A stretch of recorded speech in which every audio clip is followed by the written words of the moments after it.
I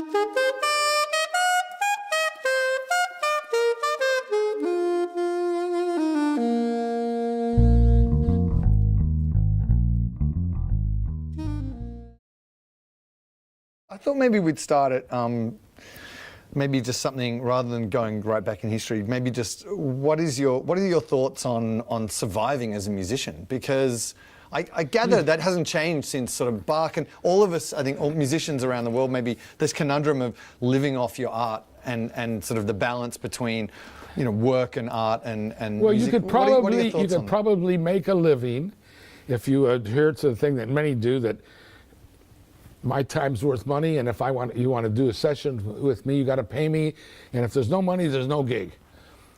A lot of people have made a living that way, but wonderful things never happen that way. Wonderful things are, you mean there's no money? When do we start? You mean you're going to fly me to Chile and there's no money? Oh, I don't want to do that. That's where nothing happens. Oh, you go play for the, Return Servicemen's League ball, and you'll make money that night, but you won't see Santiago. Oh, so it's a matter of saying yes to everything and then sucking it up when you lose, that's all. But you got to say yes, and people who say no because there's not enough money or whatever, or not enough vacation time or whatever, no, they're just losing. You always say yes, that's the key.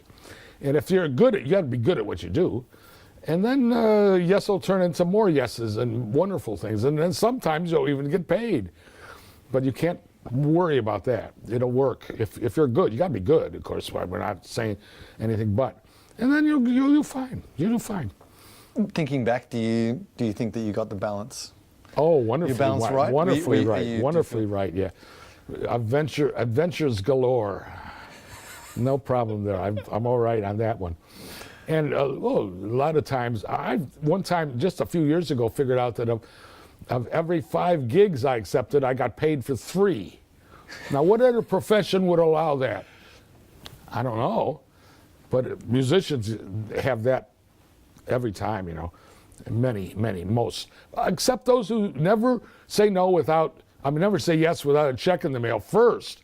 But then they don't have very exciting lives. They get other kind of jobs and just stuff. They're paid each time, but there's no wonderfulness there, because that's always, we'll see. How are we getting paid? Well, we'll see. Well, that's not a bad sign. That's maybe a good sign. You might score big time or not, but you can't worry. You got to just say yes, do everything. It's that yin and yang, isn't it? Yeah, just say yes. Do you think that sometimes the jobs that you get paid well for, help finance the jobs that don't pay anything? Oh, exactly, because if you're getting paid well, it's not going to be really good music usually. And if everything's a risk and hardly anyone's getting paid, you might really be onto something there.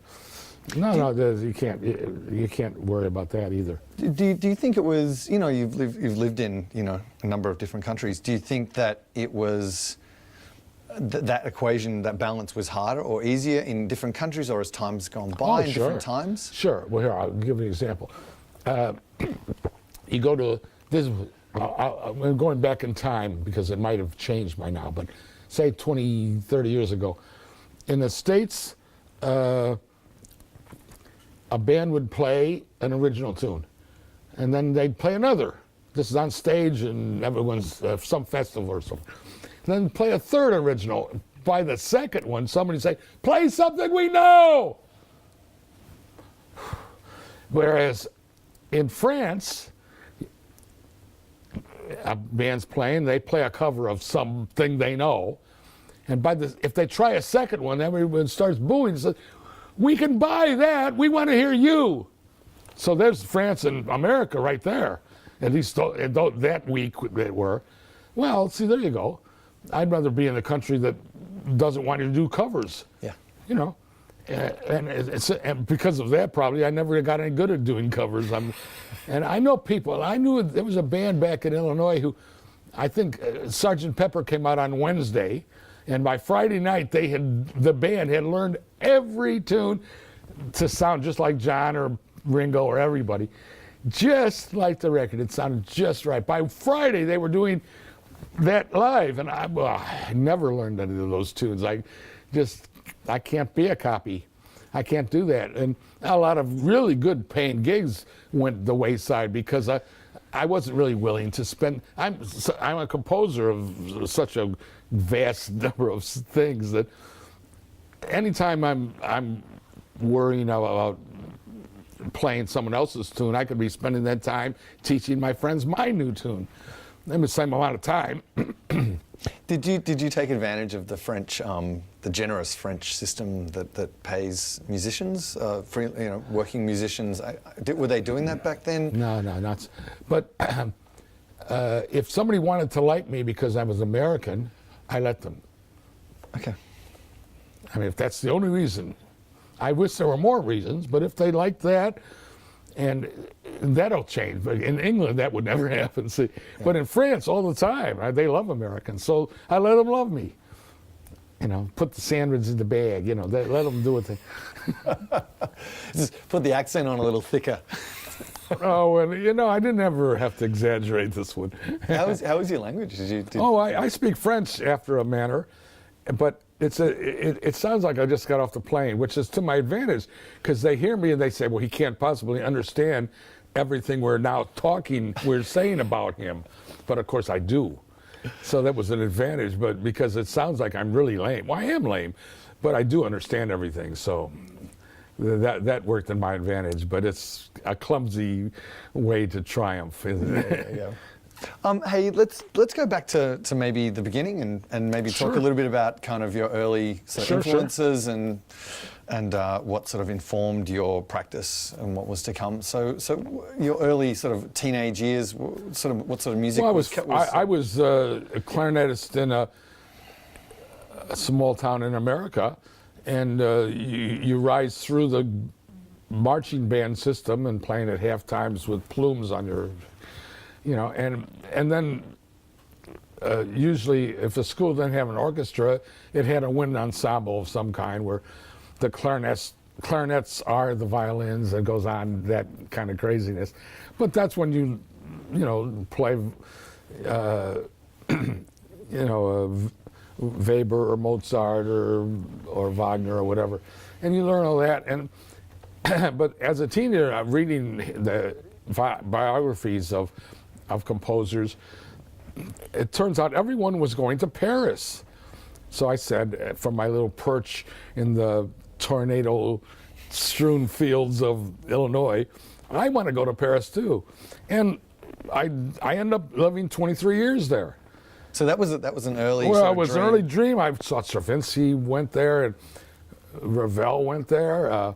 Debussy was from there. All my heroes. Ended up spent some of their life in Paris. I said I wanted to do that too, and you just do it. You do it, So I did it, and that was a wonderful part of my life in Paris. And when did you first hear jazz, and when did you sort of first become aware of musique concrète and the French? The jazz was because my mom was a bobby saxer in the 30s, and she loved Benny Goodman, and I was a clarinetist, so I had Benny Goodman and who else would that have been? Tommy Dorsey and that stuff at home when I was a little kid. So I learned how to do that. And then Benny Goodman, who's still, after all these years, the best ever to play that instrument. So amazing player. I'd play along, and I'd play a note that he didn't play, and that didn't sound wrong. And I said, well, wait a minute. I shouldn't have a note that he didn't play and it still sounds okay. Let me do that again. And before you know it, I'm playing my solos with Benny, And I loved doing that, of course. And then that was 14, 15. And then I was in sort of silly rock bands throughout teenage years, but always with a view toward learning all the standards and all that stuff. Or just moving to Paris and forgetting the whole thing. But Paris also had a jazz side too, of course. So, I mean, it wasn't because of the jazz I wanted to move to Paris. It was because of Stravinsky and Debussy and company, Dexter Gordon was living in Paris. Yeah, he was there. A lot of people were. Yeah. Well, because they're essentially colorblind if you're a black American. If you're a black Algerian, maybe they're not so colorblind, but It's the same today in Europe, in Germany, and the same thing. See. The black Americans go. But no, they were respected for what they can do, and you know the quality of their, what's the Martin Luther King thing, of their soul or something, and not how they look, but what's inside, all that blah blah. You know, so that the French with the Human Rights Declaration all those years ago and everything, American blacks especially are more than welcome there, you know, and. Since I'm definitely not American black, but I know all about Lester Young and everybody, and more than some, which it's sort of, I'm an honorary member of the club if you play good alto. You know, you're not black, but almost. And that counts in France a lot, you know. Yeah. Do you think that what drew you to jazz was that a similar thing that drew you to the experimentation of musique concrète and that early? Good question. Well, was that a similar thing? Were they in the same? Yeah, maybe they were. They were, because I got really interested in not so much artificial sounds, which I've never really taken care of, mixes and wonderful synthesizer sounds, but how they're composed really has always fascinated me by computers. So I got into the computers right away, and if you number these 1 through 88, and then you really want it just to generate this C sharp, which is number whatever it is, and you can send numbers to the computer and say, I want you to eliminate all the numbers except that one. Well, eventually you'll get that note. Well, what if you also want to add this one? Okay, so there's 2 notes possible out of 88. So if any of the other 86 notes are there, eliminate them. And then, wait, hey, what if we do a chord? Oh, well, there's 3 notes. Use those, but none of the others. Oh, wait a minute. Let's do those 4. And before you're composing with randomness, with chaos. And it's because you force the computer with its so many notes a second. Remember, computers do not need those new computers that have come out in the 10, 15 years since. The Commodore 64 is fast enough. It's faster than your ear can hear, so you know it's good enough for music. Oh, with the exception of if you want to recreate a real violin and the wave pad. Well, that you need computer energy then. But if just to organize notes with numbers, well, that's what it does best. It takes no memory to shuffle random notes around. It's just hardly any, you know. And so the idea of, and if I want to say pianissimo and I make that to be the number 7, for example. So if you pick the number 6, eliminate it. Just keep picking until the number 7 comes. And there's a 7. Oh, pianissimo. Okay, you write pianissimo. Now, did you compose that pianissimo? No. You did say you only wanted pianissimo. That was you, but the computer did it, or did it. See, there's the AI thing is going to take off soon. People are going to ask a lot of questions like that. You know, there's already a Bach bot on web. Oh, no doubt. So then you need to choose if it's actually Bach or the Bach bot, and the AI. Do you know what the ondes martenot is? Yeah, of course. Yeah, you know that strange instrument. Really, this is kind of a keyboard instrument, and it had pull cord. Oh, that's right, on your thumb. Yeah. Yeah, on your thumb. Okay, I remember at a music fair in Paris, the kind where in the hall, you know, everyone rented a different little stand. So one of the stands was some synthesizer, much like what you just said, a bot of some kind. But it was basically a synthesizer that if you hit auto run, it played one of the Brandenburg concertos back at you. Well, the notes and the timing, but no, not a feeling, of course. And across in the aisle in this big music fair was the Martenot family. The old ladies were still alive. The son had died. This would have been in the 70s, maybe. Wow. So they were really old, but somebody had convinced them that these young rock musicians, the one with the long hair, they'll buy your ondes martenot because it's electronic-y, sort of. So they got convinced to rent and things. So here they were opposite this stupid machine playing Brandenburg over and over again. I mean, the tune they obviously knew these. And of course, no one's interested in this much more complicated instrument than it seems. It's not easy to play because you got to pull chords at the same time. I tried it once; it was a joke. But a real player can study and become good at it. And in the 30s, 40s, maybe there were a bunch of compositions that feature it, or if not featured, yeah. If they don't feature it, at least they use it. And but I kept thinking of these two inheritors of the martenot name, and there was just like something had happened, and they were just out in space. They didn't know, what are we doing here? Why are we here? What's this about? You know, and of course they could never show off their instrument the way that Yamaha across the street was showing off the Brandenburg. And I saw a passing of the flame on that minute. Like, well, you know, unfortunately, the Yamaha people are going to win this game, hands down. And of course, we did. I always thought they just made motorcycles, but. You know.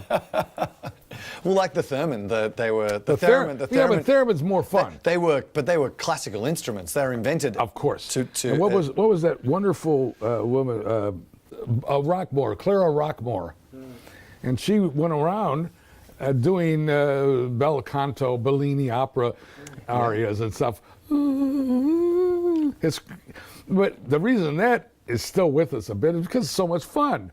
The ondes martenot is no fun at all. It's real hard work. And there's no instant rewards from playing that. Whereas theremin's, a 4-year-old gets an instant reward. You just stick your hand in there and do that, and it goes, I mean, it's terrific. And you listen to the Clara Rockmore recordings, they're wonderful. It sounds like a violin, really, you know, with vibrato. It's all very delicate. And when there's a film of her, and it's her little hands just, it's really great to see, you know.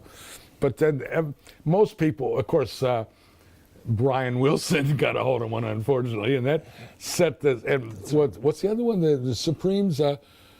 Reflections of the way you used to be. Remember?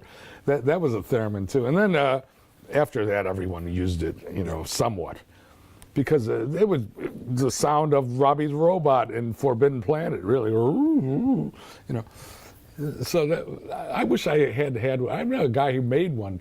You could. The theremin family has a. You could buy a kit, I think, and you make the kit at home, and you can do it. I have a friend who's got one. I have to look him up. That'd be fun. But that's great, and you can get good at it by practice. Yeah. I mean, and you know what a violin playing a really lovely note with the vibrato at the end. If you have any musical sense, you know what that is. And you can try to get that on a theremin, and eventually you can. But you got to really work at it. And if you move your hand to wipe the sweat off your brow, it goes, so that didn't work, you know. You've got to, you know, it's very, very sensitive and great instrument. The Leon theremin, was that his name? Yeah, Leon, that's right, yeah. Russian, yeah, he was Russian, that's it. Can we go back a little bit to tape and just, you know, because that was seemed to be a big part of the spoils of war, and let's talk about tape. Well, the tape thing, of course, the term musique concrète is the French meaning concrete or serious, solid music, concrète. And that was because they didn't know what else to call it. These are usually found sounds, and then, you know, if you take 7.5 inches of tape, that takes a second to go over the heads. Well, what if you stretch it? It might take 10 seconds then, or something. Or you cut it and splice a different one on, and suddenly you realize that Cage was already doing this back in the 30s, you know. And above all, Pierre Schaeffer and what is some of the other Stockhausen. ones? Well, Stockhausen, of course. The classic work of all was a song of Jungling, wasn't it? Yeah, that's just so stunning. And then Barrio, Parole, remember that one? Words, and with his wife Kathy Berrien, and they did some musique concrète, and that's meaning, well, if I want, you know, a bunch of electronic songs, that would take me 4 days to do what I just did. And at synthesizer, you do that and record it and then stretch it. But this was every one of those. It's a different piece of tape, about an inch and a half long, and you've got to make sure you don't get them mixed up. And so your working space was, say, a piano, but then you have someone got a board with text and all these different sizes of tape all over the place. Or like you were saying, with you put them in a loop and they run around the head so you measure it. Well, say 15 inches is 2 seconds. I see. Well, that means 30 would be 4, and and then suddenly you're a calculating machine and you're working it out. And I just need that one explosion. Oh, here's an explosion, a piece of tape here. That'll do. And then you lay it right in, just like a collage, a piece of art. But where, like as a teenager or in your early years at university, how were you exposed to that? No, just by who's this Karl-Heinz Stockhausen? How did he get a name like that? And then I listening to that stuff and Boulez too, Yeah. and listening to that early stuff and say, God, that's pretty modern. This was 1951, which is 70 years ago now almost, and.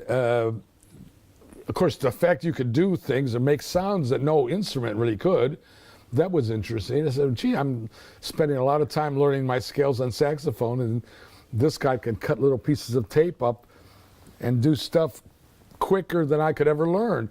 I mean, it's not the same, but, it's just, the sky was the limit. And so I got interested in doing stuff that you couldn't do with humans. But you still need humans to help it along, but those who think you don't, of course, come up with stupid robotic music. That's easy. Yeah.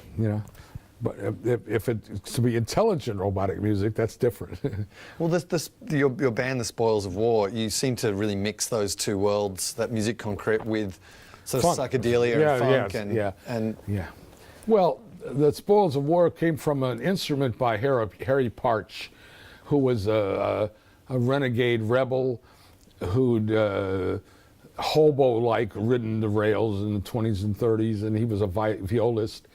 And he invented, the road to Damascus, I think was the road to Indianapolis or something. He invented a 43-tone scale. Well, all right, well, why not 46, not a 41? I mean, where are you going on this? Well, he did, though, which means that he would then, his viola first, he'd, instead, one octave instead of 12, he'd have 43, which means the microtones are, well, first, no human can really keep track of them and play it well. But so then he invented all these instruments that only play his notes.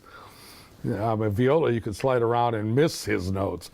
But these huge marimba vibraphony kind of things, he would tune and shave off until it was that 17th in the scale in the one octave, and sure enough, it doesn't sound right. It sounds out of tune, but it's not. In his system, it's not out of tune. And he wrote a whole bunch of When Petals Fell on Petaluma, ridiculous little operas and things using that. And one of the things that he invented was the Spoils of War, which was a musical instrument based on artillery canisters and bullets and stuff, always empty, right? But it was a percussion instrument, but it was all tuned to that weird scale. And I remember in college, I had a traditional composition teacher who would study with all the right people, and he was just about to go to the East Coast to get a good job. Because it was in Texas, it wasn't a good job. And I asked him about Harry Partch. He said, oh, well, for all his frillery, I think he called it, he still based all his stuff on just cadences, like we all know, except he would put all these 43 notes around it so it sounded mysterious, but it really was, well, he was right, but I didn't see that was a sin either. I didn't see that should, forget the guy just he's had some kind of the old school still is alive in him, So I love that, and I like the idea of the Spoils of War. And then, yeah, it's very apt. And this was in 67, 8, so we were at war and all that, I remember leafleting for concerts for my band, and some very straight students, it must have been graduate students, came with, threw the stuff at me. You stop the damn war yourself if you think you can. It's a concert, man. Calm down. How did you perform it live? Did you have a tape machine live? Oh yeah, we prepared tapes ahead of time, and because there's no synthesizers yet. Yeah. All the tapes were prepared and played back. We played with them. Yeah. No, that was great. We also had a light show with liquid projections, and just like all the biggies did. It was great fun. And then I went to France and used some of the same songs in an acoustic way, completely different, really. Yeah, it was. But that became the group I had in Paris, was the Mormos, and they used, like I said, some of the same music, but without the tapes. So it became just definitely a hippy-dippy kind of acoustic group, without no electronic tapes then, but still these pretentious little songs that about things that you don't sing about, or some don't. I didn't jump into all my love songs until much later. What did you stay in France for a woman, if you don't mind me asking? A woman? Yeah. Well. Okay. Enough said. Do you want to have a glass of water and have a? No. I'll have a glass of cider though. You okay, man? You good to keep going? So let's maybe get back to technology a little bit, and where was your first, I guess, sort of moving from, I guess was it the games come, the game soundtrack come after, or did that come? Oh, that was far later. That was far the later. games. Didn't take off until 83 or 4. Right. So when was your first 67. experience? This is way before. Going from the tape, so let's say we're in tape land, where was your first experience with, say, the early, was it Don Buchla synthesizers or any sort of EMS, the Peter Ziniev?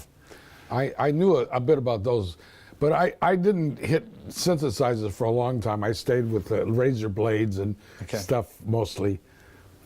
And no, I didn't even have a synthesizer. Was that because they're well, expensive? They had really because... good ones hadn't really been invented yet. Yeah. We were earlier talking about connecting it with little pins that did circuits and connect. Yeah, that was wonderful. The VCS3, yeah. Yeah. A lot of instruments came out. The Moog at first was just monophonic, so it was hardly very useful. And it wasn't really a synthesizer until late, because at first he didn't have a keyboard, as I recall. There's no keyboard, so where's the input? Well, knobs and stuff, which just asks for, of course. So no wonder a lot of that stuff sounds stupid, because it was. You couldn't find the right pitch, but and then keyboards happened, and things changed, of course. So in France, you're the Mormos? Mormos, yeah. That band was predominantly acoustic band with deep songs, but it was a great live act, good group, and we toured all over the place, really a lot, and we were just because easily half of what we did was the lyrics. I mean, we made a point of not just singing, "I love you, baby, so much, come back tonight." We just didn't do that. But here we were in France, and no matter how they would insist they understood us, I know they didn't, because most English speakers couldn't understand these songs, much less a French speaker. And so we tried to go to England. That was a disaster. We didn't have the right time or anything. And then finally everyone got homesick except me, and they went back to the States, and I didn't. I just loved it. And were you playing jazz then as well? No, I hardly ever played jazz. I wrote my own songs, and tons of them. I always had a band to do my own tunes, so I could always make myself sound good without having to. I just played a gig the other day here, and the tunes I've been writing most of my life, but especially recently, these short little easy to play tunes. And I've talked to some of the musicians who played that, you can learn giant steps or hard stuff and be taxed and work up a sweat to get the notes right. Or you could do one of my tunes that are 2-chord wonders, and you don't have any sweat, just improvise till Jerry Garcia comes home, or something. and that always suited me. I mean, I don't really want to work too hard, but 2 chord, if you could do a good solo over 2 chords, indiscriminate length, you can certainly eventually learn to do a 64-bar tune and learn all those complex changes. And intellectually, it's something else to do a lovely melody over, say, giant steps. But it's really all the same as just doing over 2 or 3 chords. It's the same creative juices. Just modulating. Yeah, it is. There's some details that you have to learn, a lot of details. But I know, I learned enough bebop to get me in trouble, but no more. There's so many tunes, so many lovely things. And bebop changed everything. Above all, unfortunately, it taught people that you don't dance to jazz, and that killed it, of course. Yeah. As soon as you stopped dancing to jazz, then the public lost it. That's why it went from, in 43 or 4, I won't talk about the war. Let's say it didn't happen. Yeah. Half of the public knew jazz and loved it. I mean, and to them was Tommy Dorsey and his orchestra, and who's that singer, Frank who? Yeah. It wasn't important. Usually the singer sat next to the pianist until that 1 out of 8 tunes they'd up and say some tune. And of course, Frankie was so good, and so was Dorsey at that, of all people, that they changed it. So then it was Frank Sinatra and the Tommy Dorsey Orchestra. I mean, the idea of trombone solos and stuff went by the wayside because suddenly it's sex, and sexy singer and all that. And how did we get there? What a good subject. I don't know. That's good. But back then, jazz was pop Oh, music. that's right.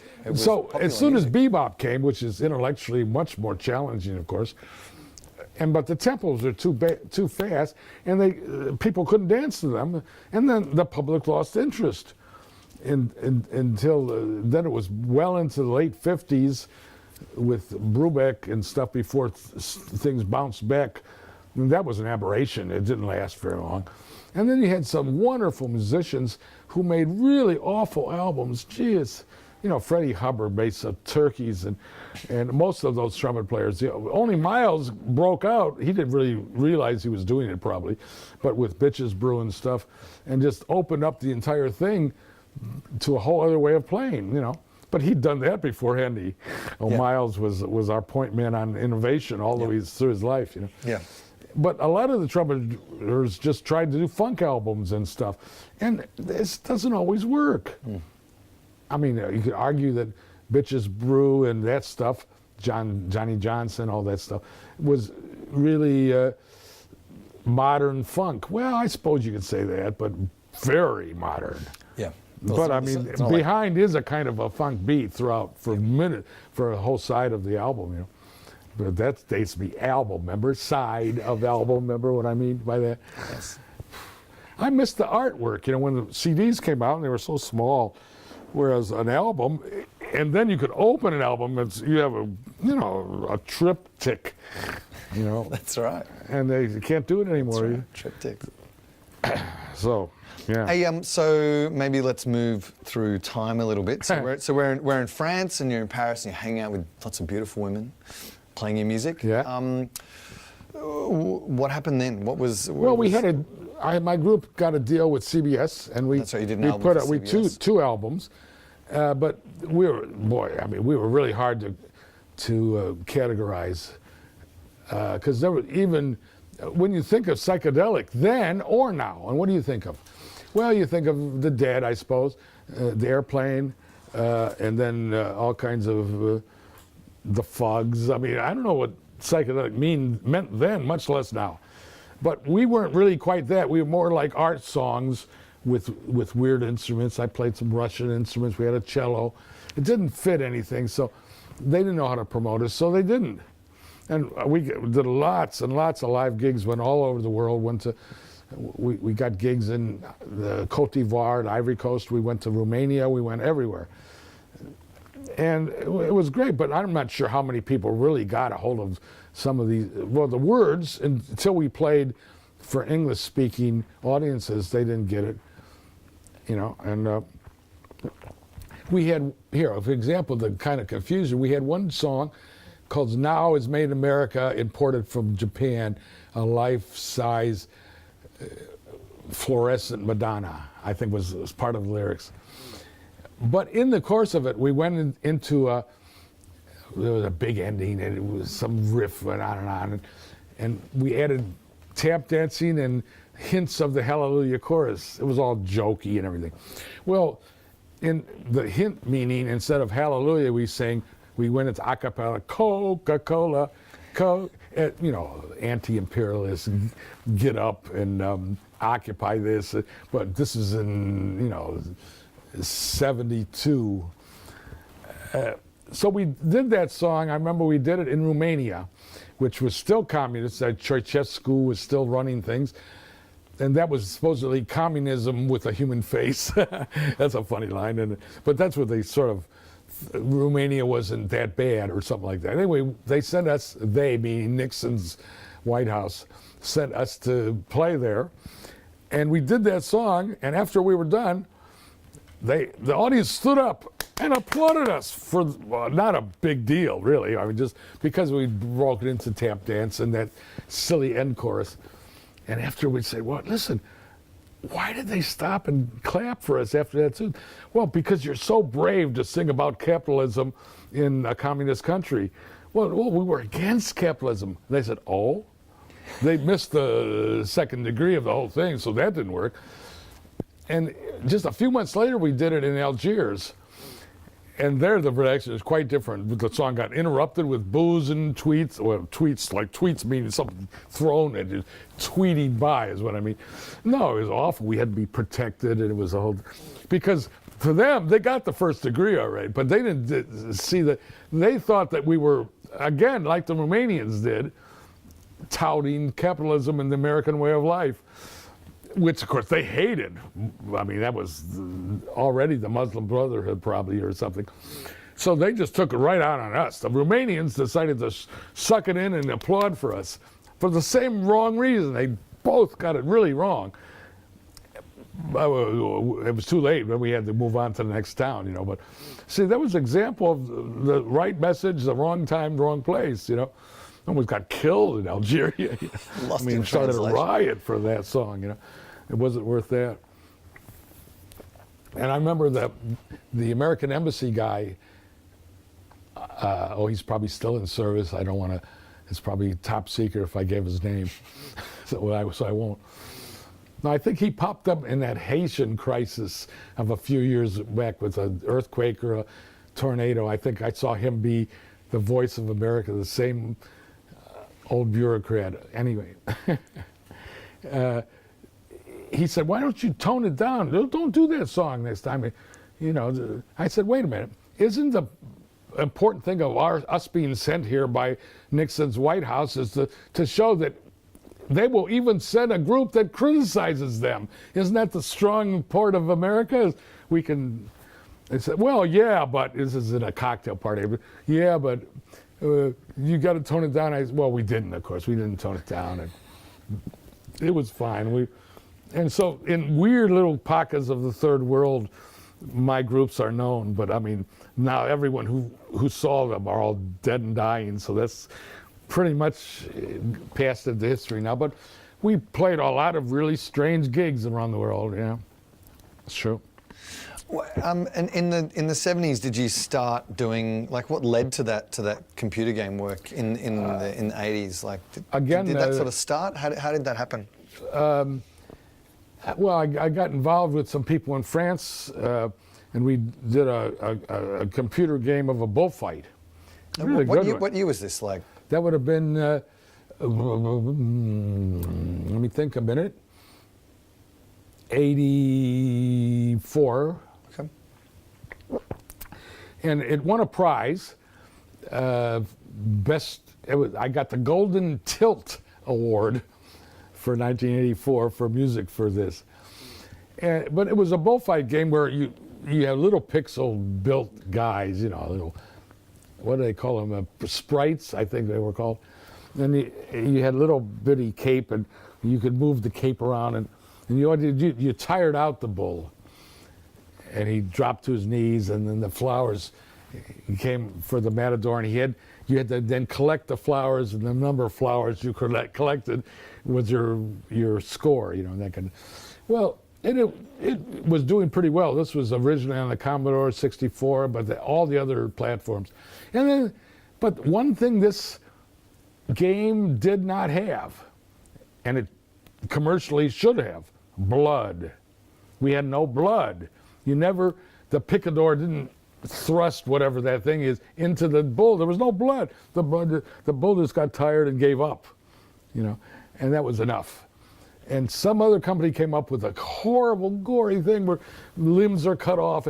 That went to number one. I mean, forget this nice game. I mean, so I just kept looking for other games, and I was trying to sell software. I'm certainly not a salesman, or I would have done better in life. And I was selling software, and somebody directed to me, because they knew I was a composer, to the people who put out Defender of the Crown and Strategic Defense Initiative. And they hired me to write the music to the games, and then, of course, that first one was a huge hit. Defender of the and Crown, that caused me to get a bunch of other work. But initially, had you, sort of moving from tape to the computer, I mean, that's a pretty big jump. Like, how did you make that jump? Well, it's hard when you get these programs that can edit and do everything and then some that a razor blade can do, and do it in half the time. And you don't like it, just click and it disappears, and you got the new version instead of waiting a week, So definitely took the shine off of tape music. Had you experimented with sort of early computers anyway, or I mean? Oh yeah, absolutely. Yeah, but remember, the computer's quite different than the tape music. Yeah, that's tape music being the manipulation of tapes through fast forwards, rewind, doubling speed, stretching the tape, cutting it into pieces and reconstructing it. Whereas computers are, like the example about the random notes, and so you can make the computer play an A major. That's right. And then after a while, if you don't like that, you could do D major before long if you're a saxophonist, you could play with that. So I mean, one thing developed into, well, who needs to hire bass players? I got one right here. So that's where that came from, really. Were you aware of the SID chip was the famous kind of chip in the... Oh, I've been barely aware of any. I just learned the minimum of what I needed to know. Code. I knew that was around. I knew I depended on it, but how and why it worked, I don't know. No, I never got that. A lot of your work for Defender of the Crown, like it draws on, it's very much sort of drawing on Western classical theory. How did you, and what comes out of the computer is quite quite rigid. Like, first, they gave me, when I signed up, they gave me a recording of the original Robin Hood movie with Basil Rathbone as the Sheriff of Nottingham and Errol Flynn as Robin, and they said, and that was music by somebody like what's his name? Anyway, I forget now. Wolfgang Korngold, I think. And that's just Hollywood dramatic music, Hollywoody. Well, you could see them sword fighting on the staircase with the shadows. The whole thing was based on that. And I said, well, geez, I could never, first off, get the computer to sound that gloriously, because of course the thing they gave me was a full orchestra, and this would have been, well, 85 or 6. And the computers, there was no sampling yet. You just had versions of beeps and blips. And you can, if you have a good imagination, you can do anything with them, but not really. People need help. And if they hear a beep instead of a violin, they do notice. I've discovered. I don't. I'd say, no, I'll pretend that's a violin, but most people can't just pretend. They have to hear.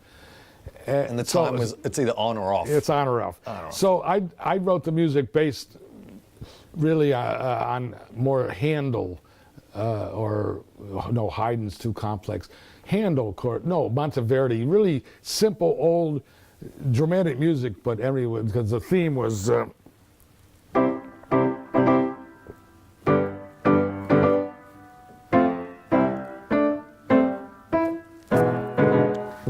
That's the themes of Defender of the Crown. Well, that's not Hollywood, and it's Handelian, isn't it? If you think about it, see. But of course, Robin Hood's the 15th century, if he existed, and the Defender of the Crown. It's the crown of, I don't know, Bonnie Prince Charles, or I don't know history. So that it wasn't the right century for the right music, but I knew no one cared about that. Especially this world of gaming, the kids that were buying Defender of the Crown really didn't care if I got my century wrong. I knew that. Yeah. So it came out more like French Baroque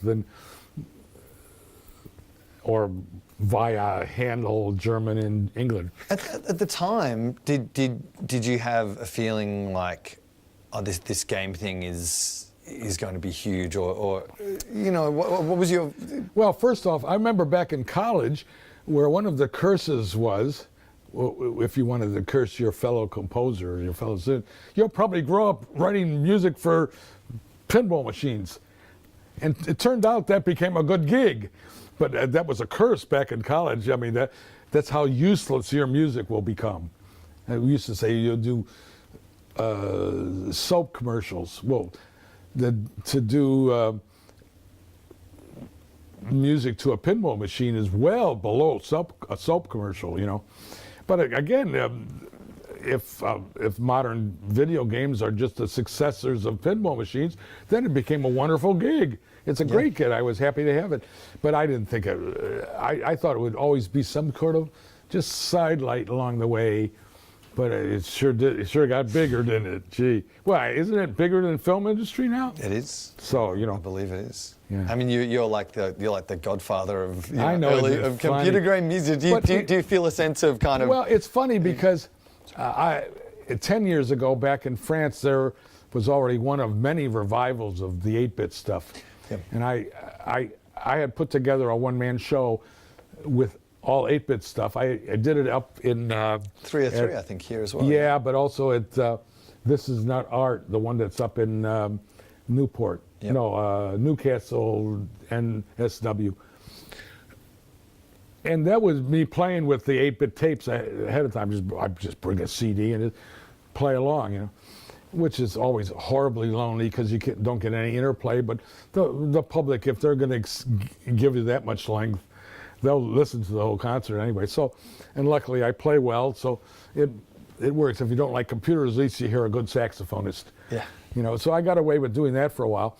And, but see, so I'm 72 now, so this is 10, 15 years ago. I was, can I still use mathematics? 55, 60-ish. But games, Defender of the Crown, I didn't write it when I was 18 or 20. I was already 40. Yeah. So by the time games got to me, I was already should have been dead by the norms of the people buying the game. I mean, don't trust anyone over 30, and I was only 40.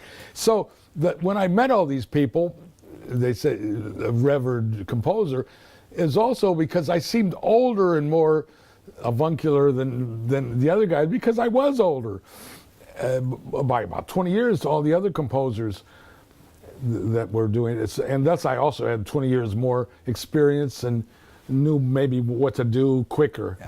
Yeah. And but I remember people back in Paris saying, well, I remember they didn't even believe me they thought I had just taken the music to Defender of the Crown and somehow added sax to it. I said, no, it was originally my music. They said, what? Because everyone's got to write the first version anyway, and so I did. But it's very thrilling to be involved, because that was the first $1 million software. I didn't get $1 million, but it sure opened lots of doors. It's become just a behemoth. Yeah, and insane. of course, because then it was a one-off, they tried a second version, didn't work. And whereas Mario Brothers is through 6 versions, Zelda's on 10 versions, the different software, where they have more of a chance for the music to become more classic. But I've had symphony orchestras play Defender of the Crown. I couldn't believe it. The Malmo Symphony Orchestra, at least for a few years, just a few years back, maybe 5, 6 years ago, they did a concert within, the game is on a big screen behind the orchestra. I wish I'd have been to one of those. Wow. I did the arrangement for them. I could do that, and I sent it to them, and they, sure enough, I think there's a second that's on YouTube or something with that. But man, it's meant for orchestra. It's fake orchestra music, you know. Do you feel like that computer game music is a bit of a side note to your more serious work? And because I didn't really, because it's a job. You have to like doing a film score. You're not going to have a real composer. I mean, how many film scores did Stravinsky do or Ravel? No, there's music and there's film scores. It's a job you have to do. And writing music to a video game, you have things you have to accomplish, and they don't necessarily go along with creativity. And you could write more interesting music without a game to hold you back. So, much more. Very few of my computer games would I put into really good music category. They're fun music, and they definitely did the job, but it was just a job. And thank you. Facilitates Another one. work. That's right. Yeah. Whereas a song I might write would just be heavier, meaning it's going to make a lot less money, but it'll please me more. Yeah. You know, because I'm just finishing a song now I've been working on for about a year. Just a bridge and the words. Is it this word? Is it this word? It's over and over. It's like a nightmare. But I'll get it right. And then for what? Well, maybe I'll record it with some lovely friends soon. And then, well, it's not a hit. It's not a pop hit. It's not going to go in a movie or a game. So I don't know what's going to happen to it. Maybe one of the musicians who helped me record it will work it into their repertoire or something. But because it's not avant-garde in the sense of free jazz or anything. It's just that, does one sing about that kind of subject, kind of thing? Well, they do now, you know. So that reminds, are we telling stories here? Man, we're telling stories, of course. We mentioned Stravinsky. I was in Texas, this is in the 60s, and we heard that Stravinsky, I was at North Texas State University, wow. It's in Denton, Texas, north of Dallas.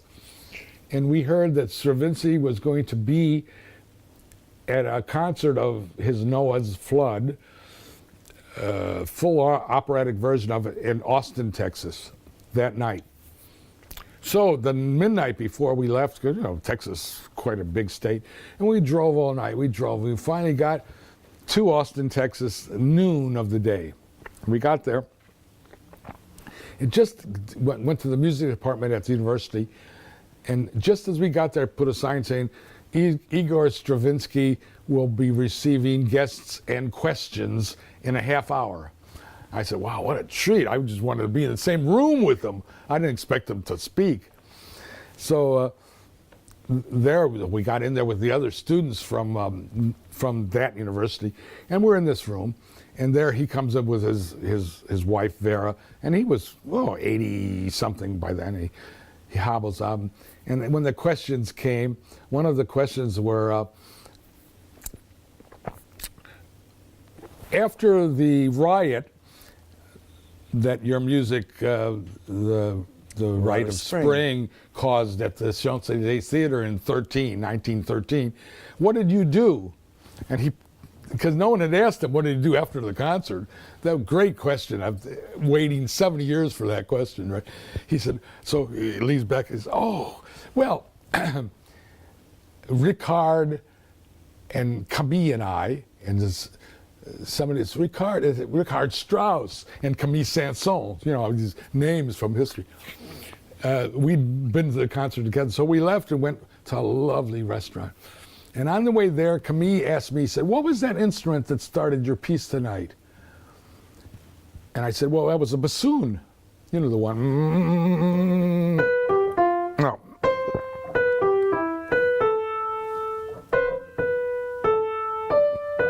Something like that. And it's a bassoon. And Camille said, but bassoons don't play that high. Well, they do now. That's great. I mean, that's a composer. They do now. Now, you don't play bassoon unless you can play the beginning to write a sprint. Yeah. When you're auditioning for an orchestra part, of course, if you can't play that, you don't get that job. So, you know, and then somebody said, well, since I'm talking about this only time, somebody yelled up, what's your opinion of Richard Strauss as a composer? And he stops, he looks over to Vera, his wife, who's sitting next to him, and he says, Richard Strauss was a wonderful cook. He made a beef stroganoff one night that, he's not going to say anything about its composition, what a joke. And it was great. This is, of course, not Johann Strauss, who's arguably better. Anyway, that's a music aficionados take warning there. Wonderful. So when you landed in Australia, did you continue with film work? I mean, you did a film score, yeah? Or No, I've only been here. I first came in 2007 for a visit, okay. And then 2009 I spent a year here, and then by 2011 I've been a resident, and it was a pleasure to be in a country that almost speaks English, as opposed to where I mostly have lived, and everyone's really so lovely and nice and such talented musicians. So, you know, I just flowed into it and was able to get a trio put together with this rare saxophone that I play. And gigs were to be had. We shortly had 30 gigs. We played 30 different gigs, and most of those, or some of those, half of those maybe, were in places that had not had live music until I rang them up and went by, and how many beers I had to share with the owners until they trusted me. But we did the gigs, and other groups that play better and very interesting music don't gig as much because I think they just don't hit the phone enough. They don't have calling cards. They don't have a website. They don't really, maybe they don't want it. It's the tall poppy thing or something. I don't know. They wait for the phone to ring. Yeah, well, it's not going to ring, man. Yeah. It's not going to ring. Here's another story. Sammy Kahn, the songwriter of a million things, Love and Marriage, tons of songs. I can't think of any now. But they asked him, Mr. Kahn, which comes first, the words or the music? And he said, the phone call. That's being a pro. So, you know, I didn't get many phone calls here, but I got to meet and play with a lot of really good musicians, and then fell into rehearsing. This is the band hall of the Moreland City Band, and that's a treat because I've been able to get a lot of my compositions performed. So that was a bonus too. And then all the musicians that stream from here and around, you know, there's such good players here in Australia. It's just that where are they going to go? First, the world has, well, when they think of jazz countries, of course, the United States, and then France is always number second. It has to be. And England is not in the top 5 even, really. I mean, it could be argued that Poland has more good jazz musicians, or the Eastern Bloc, or Russia, than England. Though easily we could come up with a bunch of names of Kenny Wheeler, I mean, a whole bunch of great players. But Australia hardly figures on the list, and that's totally unjust. Some of the players here are just stunningly good. I heard a group. I've heard they stopped existing right after I saw them. So maybe I'm a jinx, but they were called unfortunately, and fortunately, because it said what they were called, the 12-tone diamonds, and they were from, I think, Brisbane, and there was 2 or 3 horns, and well, and they had real angular, like dodecaphonic 12-tone stuff, you know. And then the solos started, and they sounded 12-tone too. They were really in the spirit of what tune had we played and how do you improvise on that tune. That's echoing an old Lester Young story where he shows up at a club and they're playing a blues and they're in the middle. Oh, Lester, get your horn out. Play. He says, oh, I don't know the theme. Well, it's just the blues. Yeah, but I don't know the theme. I don't know what song, what blues is it? And most people would not do that. They'd just start playing a blues. Oh, I know blues. It's just a blues. No, not that's. I got to know what the theme was, because I'm going to play a solo on that theme, not generic blues. So, you know, I don't know why that story popped up, but there you are. Do you think, I sort of get the feeling, you know, growing up in Melbourne as a musician, that we often think that, especially in the jazz scene, that in America there's this holy grail and we're never going to be worthy to be up to their level, yet musicians... But remember, it's all on a one-to-one basis. I would guess that right now there are, well, to me, there are more listenable trumpet players here in Australia than New York. I like the players. I could name names, but I'll leave too many people out. You know, they're more melodic, more interesting, you know, whereas some of the names that come out of New York, 10 years ago I wouldn't have said this, but at the moment I would say, but they're never going to get noticed because the world's got this something about Australian jazz that doesn't fit or it doesn't swing or something's wrong. Yeah, it's totally wrong. This is really feverish groups here. I've heard some wonderful musicians here, but and when they tour, but and some of the top players have spent a lot of time in New York or Paris, but you got a lot of time is enough. You have to double a lot of time. You've got to spend the rest of your life in one of the, if being noticed and important and influential is important to you, you can't just spend 10 years in New York. You got to spend 30 years in New York and just keep hoping for the best, you know. And well, you know, you have to, you know, what's that? There's a trumpet player who he's considered one of the best around, and sounds really great. But of course, he's cursed into playing carols by candlelight kind of gigs with orchestras, pretending he's Bunny Bear again or Harry James or something, you know. And he shouldn't have to do that. He's so good just being himself. But that happened in New York. The great clarinetist, the best thing since Benny Goodman is Eddie Daniels. And shortly after he was discovered, the next thing that he was doing, because the bread must have been really great, was putting on a bow tie and doing a Benny Goodman tribute. Well, I don't just do an Eddie Daniels tribute. He was maybe as good, and certainly more modern and wonderful player. But you know, even Buddy DeFranco was a marvelous clarinetist. But he ended up ended up being the Tommy Dorsey Orchestra, I think. Well, you know, what a mug's game. You know, that's like, you know, being the musical director of the Tonight Show. I mean, you know, all right, good loot, you know. But only what's the Marsalis brother, Brandon, is the sax player? He did it and got away with it and got out. And his albums are still are selling a bit. But most of them didn't survive television and everything, you know, because the TV audience doesn't really give a hoot about jazz anyway.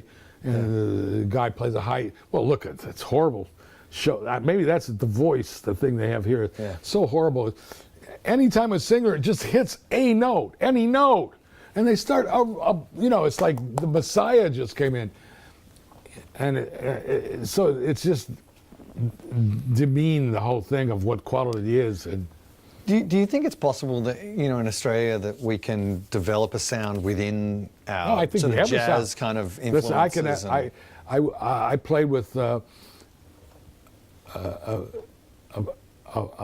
band a few years ago, and the drummer and the bass player had written some tunes, and we were listening to a bunch of their tunes to pick some new tunes for the repertoire. And there is a kind of Australian sound. So in words, I can't do it, but long melodies over fast-moving chord changes, and then things seem to calm down and some nice solos happen. I have in my mind what kind of tunes I mean, but I tell you that both the drummer and the bass player had written a host of these kind of songs. And then I realized I've heard them from all kinds of people, these kind of tunes. And no, I don't hear that in the States or anywhere else, really. And so there is something, there is a kind of composition. I think there's just an inferiority complex. Yeah. You know, everyone thinks, oh, we're not as good as them, oh, woe is us, and all this. But there's a whole language thing here that's kind of weird, you know. A lot of things are just named wrong. No, I'll tell you what I mean by that. No, I'm not making jokes. What do you mean? Of things like penalty rates. What a wrong concept. That's penalizing who? The boss. Well, no, this should be bonus rates, they should be called. And as much as I love Julia Gillard, but to call it a carbon tax, what was she thinking that morning? What? Doesn't she have any advisors? What a stupid thing to do. You call it a pollution penalty or something, you know. And, a negative gearing should be wise investing. And there's a bunch of these penalty, that's maybe one. Penalty. Maybe it comes out of our convict it territory. comes out of the island mentality and tall poppy and, you know, and then a firebug for an arsonist. Who thought this would? A newspaper is still doing that. I heard when I first got here, they would say, don't call firebugs, who are horrible people, a thing that sounds like fun. I'm a firebug. Well, it's true, the papers, and yet they're still doing it. The papers are doing it, much less everyone thinks that. And it's just, it's laziness, it's literary, I mean, vocabularic laziness, really. You know. The Cage years? Oh yeah, please. The what? That'd be John great. Cage stuff?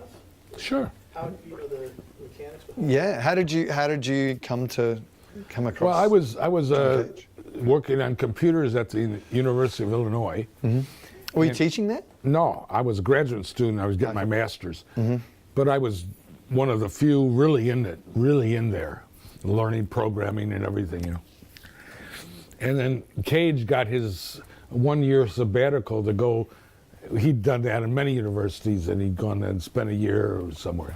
So he had a year to spend there, and he was working on his piece Harpsichord. Now that's, if I recall, H asterisk P asterisk S asterisk C H D, Harpsichord, and it was based on the Mozart dice game. Mozart had done an aleatoric piece back then where before you play the piece you had to shake dice to put the music in the right order, so it's kind of pretty wacky for 1787, you know. And he based his harpsichord piece on the Mozart dice game and had tapes of the Mozartian themes all mixed up and stuff. And he needed an assistant, so I was selected to be the assistant, which many people, if they cared, they've said, oh, Jim studied with Cage. Well, no, even better. I partnered with Cage. I mean, it's more wonderful. But I mean, we became close acquaintances, not friends. Who could be a friend to somebody like John Cage, you know? But I mean, we would play chess in the computer room because they would only give the music department 5 minutes a week, and that was at 3:30 a.m. on Wednesday morning, because otherwise, that computer that we're talking about is the one that became HAL in 2000. Because as HAL is, as there's unplugging him. Don't do that, Dave. I wouldn't do that if I were you, Dave. Remember? And he said, I was invented in 1991 at the University of Illinois, and he starts singing Daisy, remember? That's right. Well, all that's from the University of Illinois. And Kubrick when he did the film in '68, he said, well, where's the most intense modernistic computer lab in the world at the moment? That was us. So he used it in the movie, for 2001. So Cage got assigned me as his assistant, and to assist on that piece was to write programs that would translate digital sounds, which was huge tapes, on these big aerating kind of things where the tapes going down here and finally going up here, and huge reels like this, digital. And it had to be, of course, analog if you want to run through a speaker. So I had programs that and each is these are on cards. There's no monitors yet.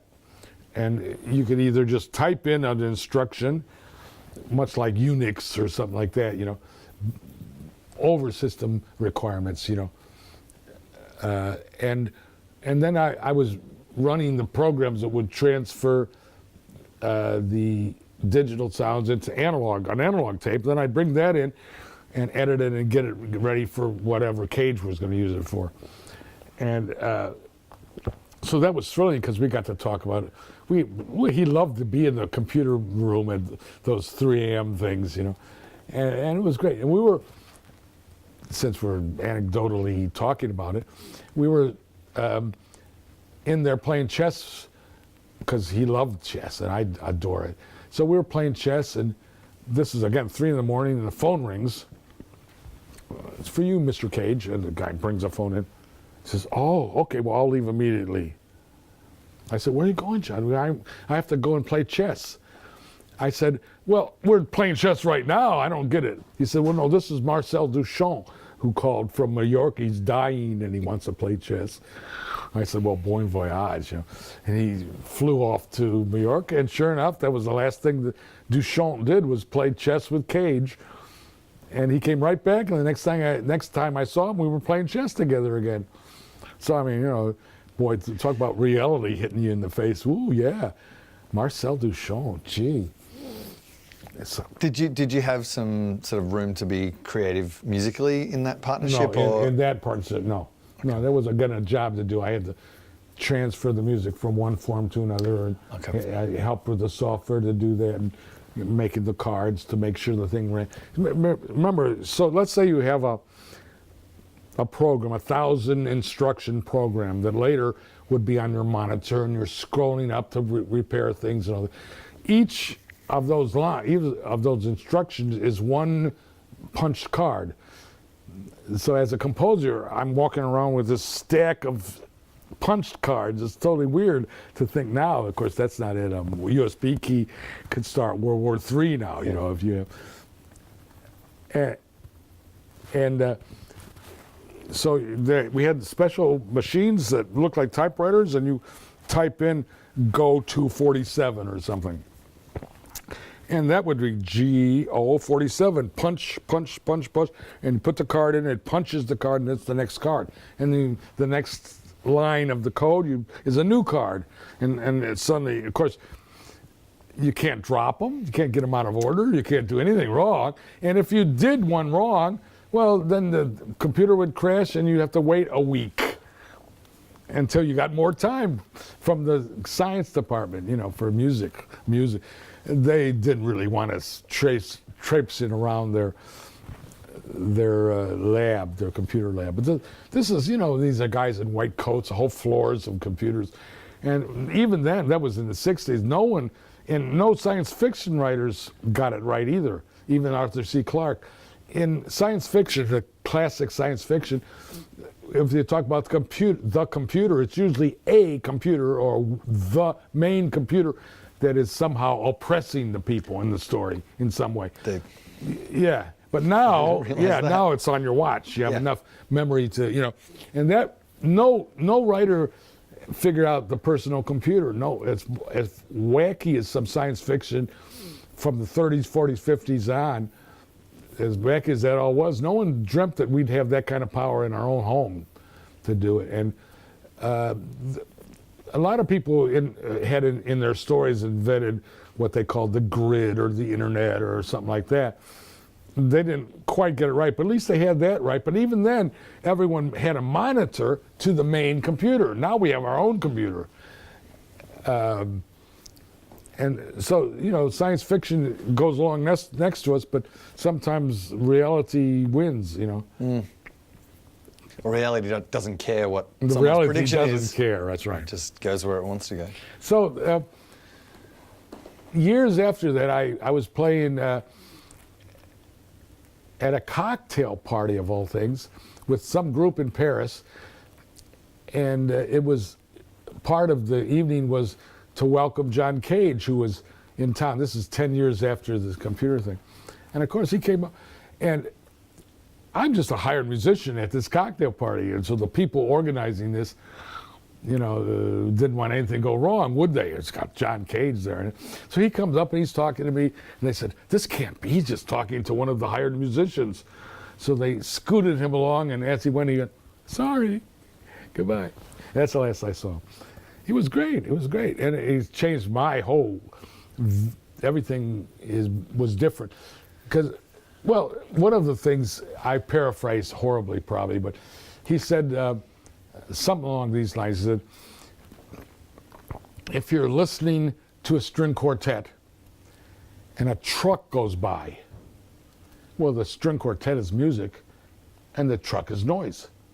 But, and you know the rest, if you're listening to a truck and that string quartet goes by, the truck is music.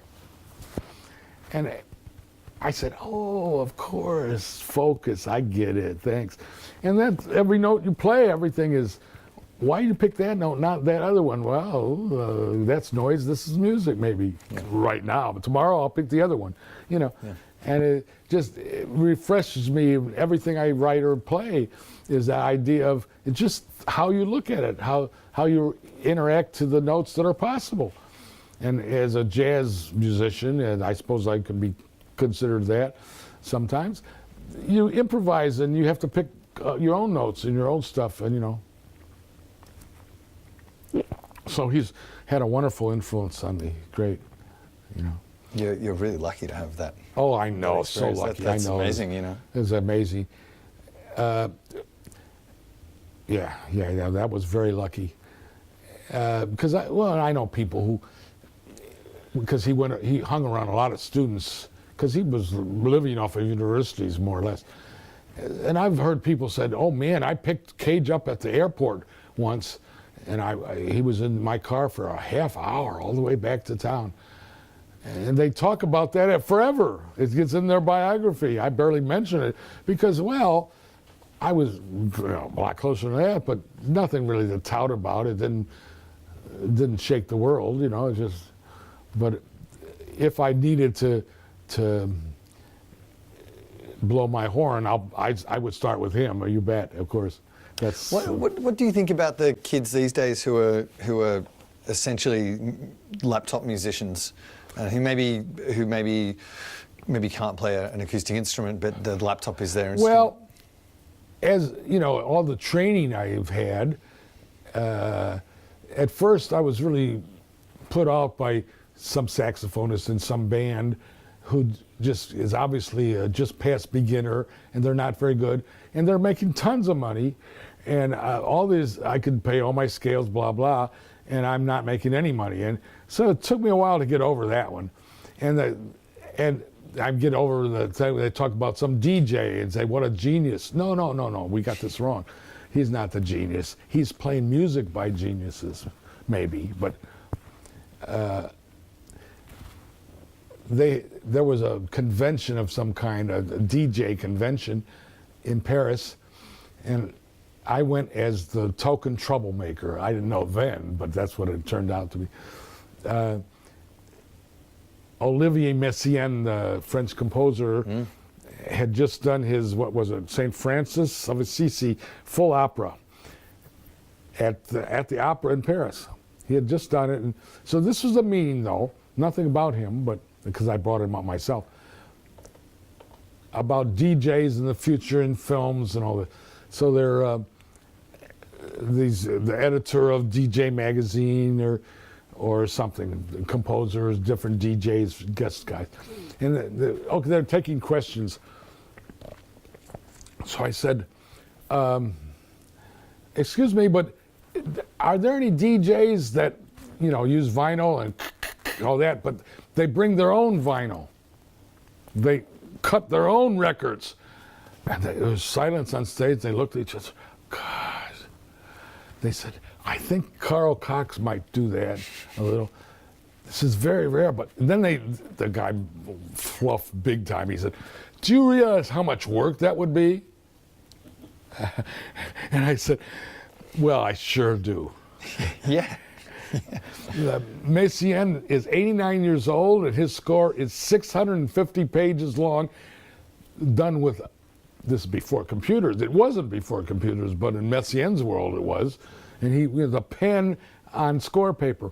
I said, do you have any idea how much work a 650-page score takes? Zero, They just didn't get it. Did you realize how much work that would? No one said that composing isn't work. It's called work. I'm going to work now, And so that maybe answers your question.